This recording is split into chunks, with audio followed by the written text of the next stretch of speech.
Hello मेरे प्यारे बच्चों, हम पढ़ रहे हैं कृषि विज्ञान कक्षा 6 और आज हम शुरू करेंगे पाठ नंबर 11 जिसका नाम है प्राकृतिक आपदाएं। तो बच्चों, ये कृषि विज्ञान का लास्ट चैप्टर है और अगर आपको पुराने चैप्टर्स के अभ्यास प्रश्न देखने हैं तो आप नीचे डिस्क्रिप्शन में जाकर प्लेलिस्ट में देख सकते हैं। उस प्लेलिस्ट में सभी वीडियोस अवेलेबल हैं।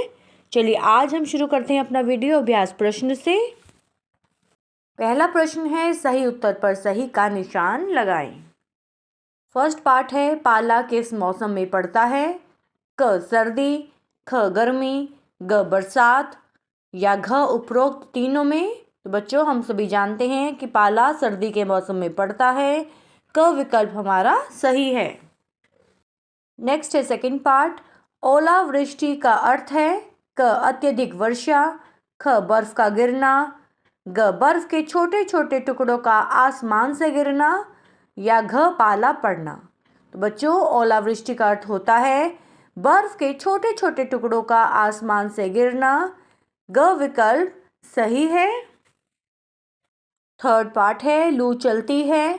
क बरसात के मौसम में, ख जाड़े के मौसम में, ग गर्मी के मौसम में या घ तीनों मौसम में। तो बच्चों, ये भी हम जानते हैं कि लू कब चलती है? गर्मी के मौसम में, इसलिए ग ऑप्शन सही है। चलिए अब हम बढ़ते हैं प्रश्न 2 की तरफ, जो कि है रिक्त स्थानों की पूर्ति कीजिए। क है डैश पत्तियों के ऊपर जम जाता है। ब्रैकेट में 2 ऑप्शंस है हमारे पास, पाला या ओस। इन दोनों में से जो सही है वह हमें यहाँ फिल करना है। तो बच्चों, पाला पत्तियों के ऊपर जम जाता है, पाला सही है। ख है डैश की बूंदें पौधों की पत्तियों से टपकती हैं, कोहरा। और ग है पौधे डैश मुरझा जाते हैं, पाले से। प्रश्न 3 है, निम्नलिखित कथनों में सही के सामने सही का और गलत के सामने गलत का निशान लगाएं। यहाँ सही और गलत का निशान हमें लगाना है। चलिए, क है लू गर्मी में चलती है, ये तो बिल्कुल सही है।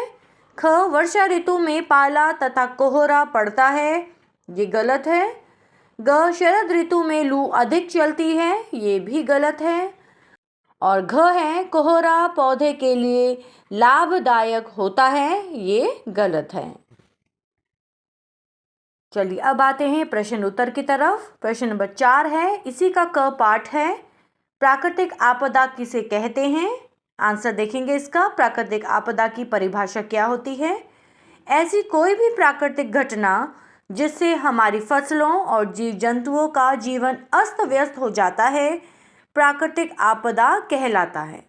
बाढ़, सूखा, पाला, ओला, कोहरा और लू प्राकृतिक आपदाओं की श्रेणी में आते हैं। प्रश्न 4 का ही ख पाठ है, कोहरा किसे कहते हैं? इससे फसलों को क्या हानि होती है?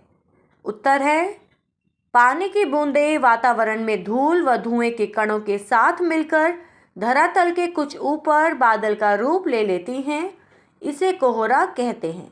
यह अधिकतर जाड़े के मौसम में पड़ता है। इससे फसलों की वृद्धि पर प्रतिकूल प्रभाव पड़ता है और फसलों की उपज घट जाती है।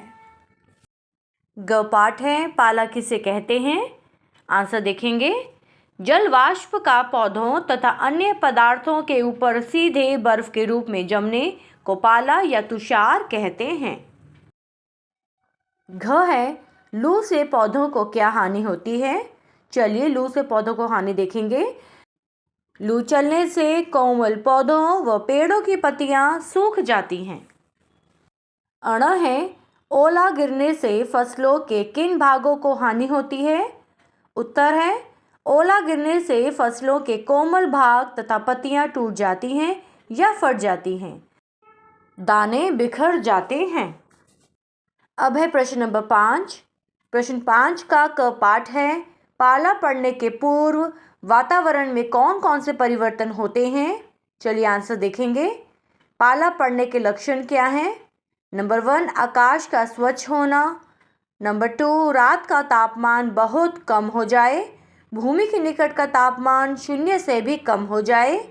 नंबर 3 है दिन में ठंडी हवा चले और रात में हवा शांत हो जाए। और नंबर 4 है वायु में जलवाष्प की मात्रा कम हो जाए। ख है क्या कारण है कि कोहरा सूर्य निकलने के साथ साथ कम होने लगता है। चलिए इसका भी हम कारण देखते हैं। सूर्योदय होने पर सूर्य की गर्मी से पानी की बूंदें धीरे धीरे वाष्प में परिवर्तित हो जाती हैं और कोहरा समाप्त हो जाता है। ग है पाला से बचाव के लिए क्या उपाय करेंगे। आंसर है पाले से बचने के उपाय। नंबर 1 है पाला पड़ने की संभावना होने पर खेत में सिंचाई करनी चाहिए। नंबर 2 है वायु के बहाव की दिशा में मेड़ों पर धुआं करने से पाला से सुरक्षा हो जाती है। नंबर 3 है घास, पुआल, पॉलीथीन आदि से पौधों को ढक देने से पाले द्वारा हानि से बचाया जा सकता है। नंबर 4 है पाला अवरोधी जातियों की बुवाई करने से फसलों को बचाया जा सकता है। तो बच्चों इस प्रकार हम पाले के दुष्प्रभाव से बच सकते हैं। तो ये थे बच्चों अभ्यास प्रश्न पार्ट नंबर 11 के, जिसका नाम था प्राकृतिक आपदाएं। और इसी के साथ कृषि विज्ञान के अभ्यास प्रश्न कंप्लीट हो जाते हैं। और अगर आपको पुरानी वीडियोस देखने हैं, जैसा कि हमने वीडियो के स्टार्टिंग में आपको बताया था कि आप प्लेलिस्ट में जाकर वहां देख सकते हैं, वहां पर सारे हमारे वीडियोस अवेलेबल हैं। और आप इस चैनल को प्लीज़ सब्सक्राइब कीजिए, वीडियोस को ज़्यादा से ज़्यादा शेयर कीजिए और ज़्यादा से ज़्यादा लाइक कीजिए। इसी के साथ हम अपने वीडियो को यहीं एंड करते हैं। थैंक यू बच्चों।